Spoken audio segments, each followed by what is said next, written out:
Assalamu alaikum. Welcome back to another season of the Islamic History Podcast. I'm your host, Muttaqi Ismail. This season, we're discussing the history of the Mughal Empire. This is episode 8-4, Mongols and Civil War. Before we get into the episode, let's do a brief recap of where we are so far. Genghis Khan was the founder of the Mongol Empire, uniting the tribes of Mongolia. The Mongol Empire continues to expand, engulfing much of China, Central Asia, and the Middle East. The Mongols brutally sack and conquer Baghdad in 1258, effectively ending the Abbasid Caliphate. But the Mongol Empire has grown too large and begins to fracture into semi-independent states called Khanates. And with that, let's conclude our discussion of the Mongol Empire. The Mongol Civil War. While the Mongols of the Ilkhanate were consolidating their territory in Iraq, Möngke Khan, who was the great Khan of the Mongol Empire, was still expanding the empire's borders. He even invaded Vietnam in 1258. That same year, he went to war, once again, against the Southern Song Dynasty of China. We discussed the Southern Song Dynasty in episode 2 of this series. However, Möngke Khan died during this campaign while leading an attack on a fortress in what is now the modern Chongqing province in central China. At the time of his death, Möngke Khan was only 51 years old and he had not yet chosen a successor. This power vacuum led to the growth of two major factions amongst the Mongols.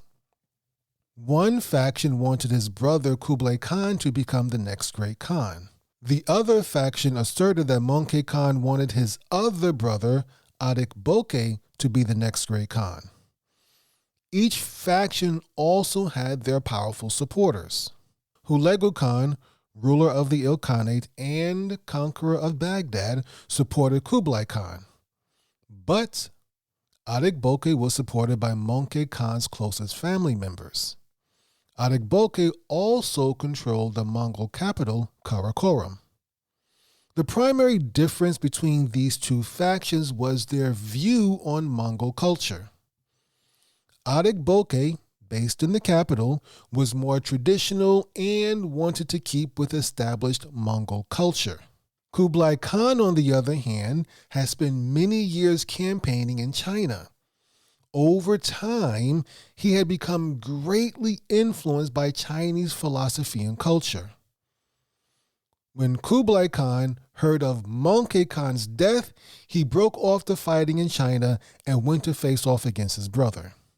Beginning in 1260, the two brothers fought several battles over the next 4 years. Eventually, Kublai Khan gained the upper hand and forced Arik Boke out of the capital. He continued pushing Arik Boke deeper and deeper into the wilderness of northern Mongolia. By 1264, Arik Boke no longer had the resources to raise an army and finally surrendered to Kublai Khan. Kublai Khan immediately threw his brother into prison, and 2 years later, Arik Boke mysteriously died while in prison. But there was still another challenger to Kublai Khan's dominance. This would be Kublai Khan's nephew, Kaidu, who was also the grandson of Chagatai Khan, Genghis Khan's successor. Like Arik Boke, Kaidu also preferred traditional Mongol values. The faction that had previously supported Arik Boke now threw their support behind Kaidu.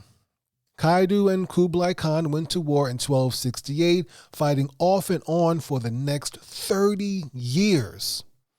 The war finally ended in 1301 when Kaidu was injured in battle and died from those wounds. With Kaidu's death, Kublai Khan became the undisputed ruler of the Mongol Empire. Kublai Khan. Even while the fighting between Kublai Khan and Arik Boke and Kublai Khan and Kaidu was going on, the Mongol conquest continued. Kublai Khan, who was always more focused on China, continued his campaign against the southern Song dynasty, finally defeating them in 1276. With this victory, the Mongols now controlled all of what is now modern China. Kublai Khan went on to invade Myanmar in Southeast Asia and Sakhalin, which is a large island off the eastern coast of Russia, just north of Japan. Kublai Khan began introducing Chinese culture into the Mongol Empire. In 1271, he renamed his Khanate, or the portion of the Mongol Empire that he directly controlled, to the Daiyuan Dynasty. But then he did something even more controversial. That same year, Kublai Khan moved the Mongol capital from Karakorum in Mongolia to Dadu, which is now part of modern-day Beijing. There was a practical reason for this move, and it wasn't just to satisfy Kublai Khan's love of Chinese culture. He moved the capital because he really needed the support of the Han Chinese, which is the largest ethnic group in China. It would have been very difficult for him to maintain his hold over China if he was trying to rule them from Mongolia. Regardless of how practical his reasoning, however, Kublai Khan's decision to move the capital to China turned a lot of people against him, especially those from the traditional faction that had opposed him for so long.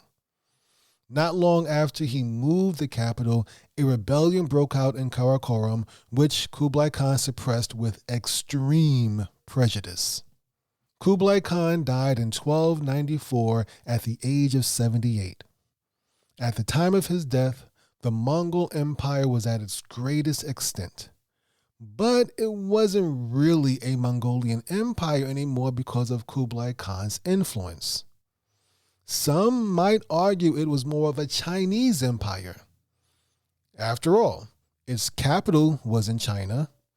Kublai Khan, though ethnically Mongolian, had completely adopted Chinese culture. His government was styled after the Chinese administrations he conquered. He had even given his dynasty a Chinese name, Daiyuan.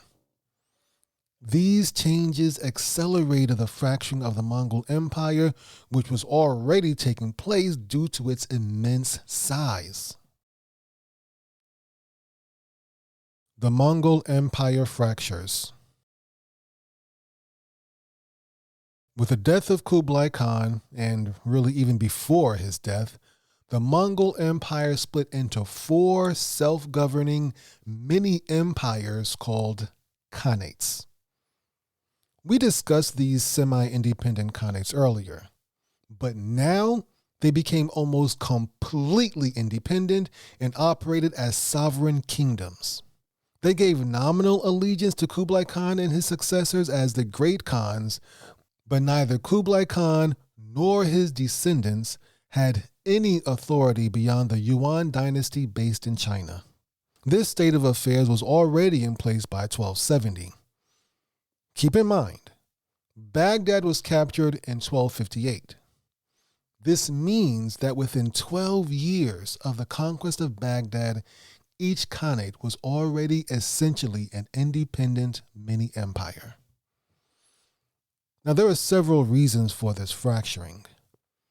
First of all, there was the sheer size of the Mongol Empire. It was simply too big for one man to control all the way from China. Another issue was Kublai Khan's adoption of Chinese culture. The rest of the non-Chinese Mongolian Empire had absolutely no desire to follow him in this process, and they went about doing things in their own way. The Mongol Civil Wars also served to further divide the empire. Different Khanates supported Kaidu or Arik Boke or Kublai Khan at different points of time. And once Kublai Khan had emerged as the victor, There was just no way for them to come back together as a unified empire. And the final thing that really divided the Mongol Empire was Kublai Khan's decision to move the capital to Beijing. Once he did that, the other Khanates no longer had an emotional or ancestral connection to this new capital. This excerpt from Mongol Empire, A History from Beginning to End, sums it up nicely. Part of the reason for this division was Kublai's increasing identification with the Han Chinese and his establishment of a new capital at Beijing. The rebellion by Kaidu was supported at various times by each of the three other Khanates. This ongoing civil war was not finally ended until 1304, when the three other Khanates finally accepted the supremacy of the Yuan Dynasty, then under the rule of Kublai Khan's successor, Möngke Khan. Nevertheless, this was little more than a nominal arrangement, and each of the four Khanates acted effectively as a separate state. The four Khanates that now made up the Mongol Empire were the Yuan Dynasty, the Ilkhanate, the Golden Horde, and the Chagatai Khanate. Let's go over each one in more detail. The Yuan Dynasty. Founded by Kublai Khan, the Yuan Dynasty's capital was in China. It would be ruled by Kublai Khan and his descendants, and the Yuan Dynasty covered almost all of modern China except for the far western regions. The Yuan Dynasty also covered Korea, nearly all of Mongolia, parts of Myanmar, and some parts of eastern Russia. The Ilkhanate. Founded by Hulagu Khan, the Ilkhanate's capital was in Iran. It would be ruled by Hulagu Khan and his descendants. The Ilkhanate covered nearly all of Turkmenistan and Iran, most of Afghanistan, and the Balochistan region of Pakistan. The Ilkhanate also covered much of Iraq, parts of Syria, and about 3/4 of Anatolia. The Ilkhanate also included about half of the Caucasus region, including Azerbaijan, Armenia, Georgia, and parts of the Caucasus regions of Russia. The Golden Horde. Founded by Batu Khan, the Golden Horde's capital was in southwestern Russia. It would be ruled by Batu Khan and his descendants. The Golden Horde's territory included much of Russia, including the Volga region of Russia, the Ural Mountains, the northern Black Sea, western Siberia, and the Caucasus Mountains. There were also several Rus kingdoms that were vassals of the Golden Horde. We discussed these Rus kingdoms briefly in our series on the Vikings. The Golden Horde also included half of Kazakhstan, parts of Uzbekistan, and much of what is now Ukraine. The Chagatai Khanate. Founded by Chagatai Khan, the Chagatai Khanate's capital was in Uzbekistan. It would be ruled by Chagatai Khan and his descendants. It covered much of what is now northern Pakistan and Afghanistan and included Tajikistan, Kyrgyzstan, half of Uzbekistan, about half of Kazakhstan, as well as parts of Russia and western China. The outcome of each Khanate. Now, let's discuss how each Khanate wound up historically. We'll start with the Yuan Dynasty. Even though they were based in China and adopted Chinese culture, the Mongol rulers of the Yuan Dynasty remained separate from their Chinese subjects. This aloofness from the people led to several uprisings beginning in the 1350s, which collectively became known as the Red Turban Rebellion. The Yuan Dynasty was finally toppled in 1368, and replaced by the Ming Dynasty. The Mongols who survived this rebellion fled north and established the Northern Yuan Dynasty, which covered much of modern Mongolia. The Northern Yuan Dynasty continued to be ruled by Genghis Khan's clan, the Borjigin. The Northern Yuan Dynasty lasted until the 1600s when it was finally defeated by the Chinese Jin Dynasty. Now on to the Golden Horde. Weakened by its war with Timur the Lame, the Golden Horde began experiencing internal strife in the 15th century. This caused it to break up into 8 smaller khanates. Meanwhile, as the Golden Horde was fracturing into smaller khanates, the Rus kingdoms over in Russia that we mentioned earlier, they were uniting and getting bigger. Before long, the Rus kingdom began to swallow up these smaller khanates of the Golden Horde. The Rus kingdoms eventually became the Russian Empire. And by the end of the 1700s, all of these khanates from the former Golden Horde had been conquered by Russia. Now on to the Ilkhanate. The Ilkhanate began fracturing in the early 1300s. To put this into perspective, Kublai Khan and the Ilkhanate captured Baghdad in 1258. That means the Ilkhanate was falling apart barely 60 years later. By 1345, the Ilkhanate had fractured into dozens of smaller states. Many of these smaller states would later be conquered by Timur or Tamerlane, which we will discuss his story in the next episode, inshallah. The other parts of the Ilkhanate that were not conquered by Timur wound up being conquered by either the Ottoman Empire, based in Anatolia, or the Safavid Empire, based in Persia, or the Mughal Empire, based in Delhi. Finally, we have the Chagatai Khanate. The Chagatai Khanate split into 2 separate khanates in the 13th century. The eastern half broke off to become its own state known as Mogulistan. Mogulistan covered the steppes of eastern Kazakhstan, Russia, and Mongolia. The western half of the Chagatai Khanate was more settled and urban. By the 14th century, much of the western Chagatai Khanate had been conquered by Timur. Mogulistan continued on its own as a separate khanate for about 300 years. By the 1600s, however, parts of Mogulistan had fractured into smaller khanates while other parts were absorbed by larger kingdoms. Like all empires and kingdoms, each khanate eventually disappeared. Some fell apart due to external pressure, while others were torn apart internally. But one of the major reasons for the demise of these individual khanates was the bubonic plague. We'll discuss this a bit more in a few minutes. Legacy of the Mongols. The Mongol Empire was the second largest empire on earth after the British Empire. However, unlike the British Empire, the Mongol Empire was mostly built by one man, Genghis Khan.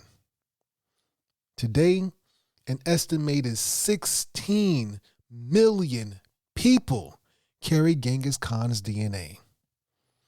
At its height, the Mongol Empire ruled much of the Eastern world, from Korea to the Balkans. This dominance gave the Mongols control of the Silk Road, which in turn brought safety and security to trade between Asia and Europe. This stability also allowed the explorer Marco Polo to make his famous journey along the Silk Road in the late 13th century. Mongol dominance also allowed new ideas and knowledge to transfer between Europe, China, and all points in between. But there was also a downside.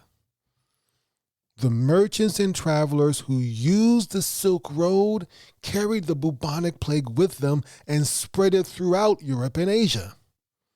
There's no doubt the bubonic plague contributed to the demise of the Mongol Khanates. It's not a coincidence that many of them began experiencing turmoil in the 14th century at the height of the plague. Here's an excerpt from the book Mongol Empire, A History from Beginning to End. It wasn't just trade and tourists that traveled via the Silk Road and the other efficient and reliable road systems created by the Mongol Empire. When the Black Death first appeared in Crimea, it spread with bewildering and terrifying speed. Ironically, the spread of this disease that did so much to undermine the Mongol Empire and hasten its disintegration was also facilitated by the same efficient road network. With the fall of the Mongol Empire and the fracturing of the individual Khanates, traveling along the Silk Road became a dangerous and perilous journey. Silk Road trade continued to decrease as China became more and more isolated from the rest of the world. Mongol culture did not really produce much in the way of art or literature. Nonetheless, the Mongol rulers were patrons of the arts. This patronage led to a flourishing of art in the Muslim regions the Mongols controlled. This may explain why so much more Islamic art comes from places like Iran, Central Asia, and the Indian subcontinent than comes from places like the Middle East. The Mongols also had a major impact on laws and government administration. The Yasser Code, originally established by Genghis Khan himself, was a set of laws used to govern much of the Mongol Empire.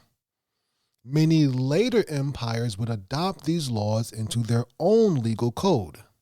For example, the Russian Empire adopted much of the legal code of the Golden Horde.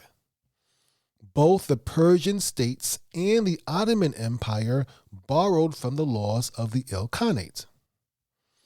And when the Mughals came around, they also utilized parts of the Mongol administration and legal structure. Once again, I want to read from Mongol Empire, A History from Beginning to End. The code applied to virtually every aspect of everyday life. It covered everything from not putting one's hands into drinking water, but instead using a cup, all the way up to obeying the orders of the leader. For a frightening list of offenses, the punishment was death. This included failing to do one's duty in a community hunt, not answering a summons from the Khan, adultery, and sodomy, all the way down to a soldier who failed to pick up an item dropped by the man in front. For most people, death took the form of beheading, though very senior members of a tribe might instead be put to death by having their backs broken, which avoided the spilling of blood, which was thought to be shameful. This code was also notable for defining tax exemptions for certain classes of workers who were deemed of particular value to the community at large, including doctors, scholars, lawyers, and religious practitioners. This will conclude our discussion of the Mongol Empire. In the next episode, we will discuss another Mongol conqueror who wanted to emulate Genghis Khan, Timur the Lame, also known as Tamerlane.